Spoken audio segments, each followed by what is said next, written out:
s'apprête à vivre un nombre historique de suppressions de postes d'enseignement et d'administratif. Et on sait tous aujourd'hui qu'on est déjà dans le mur, mais je crois qu'on va s'y enfoncer encore davantage. C'est pour ça que mercredi 30 mars, à 14 h, nous appelons tous les usagers de l'école, tous les personnels, à se rassembler devant le rectorat à 14 h pour dire non à ces 162 suppressions de postes. Pendant longtemps, on a été épargnés parce que les autorités avaient admis qu'on était dans une situation difficile. Et puis tout à coup, là, c'est la dégringolade totale. Bon, on le sentait venir, bien sûr, hein, ça faisait quand même 2 ou 3 ans qu'on avait quelques suppressions, mais là, 162, c'est un chiffre qu'on n'avait jamais eu. Et on a choisi volontairement de marquer les esprits avec cette affiche parce qu'il est grandement temps d'alerter la population sur ce qui se passe. Pas évident à chiffrer, je vous l'accorde, sauf que depuis des années on parle de plan de rattrapage, c'est-à-dire au moins arriver au taux d'encadrement que, disons, satisfaisant qu'on a eu en métropole, voilà, parce qu'on est déjà en dessous. Après, en fonction des besoins et en fonction de la situation, je rappelle, 120 000 illettrés, ils viennent de l'école, hein, ils viennent pas comme ça, ils tombent pas du ciel, ces illettrés. C'est donc bien qu'à l'école, à un moment, il aurait fallu mettre le paquet de moyens pour que ça n'arrive pas. Donc voilà, faire ensuite, nous ce qu'on demande d'ailleurs, hein, c'est d'abord un moratoire.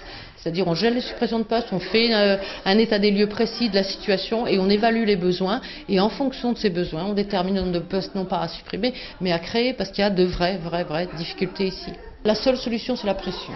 Et il faut qu'on soit nombreux à mettre la pression parce que tous ensemble, hein, les enseignants, les élèves, les usagers, les parents, sensibilisés à la situation, disent ensemble, avec nous, non, il ne faut pas, il faut maintenir ces postes. L'UNL voit ça comme la suite d'une politique, ce qui se fait sur plusieurs années, qui est de faire de l'économie.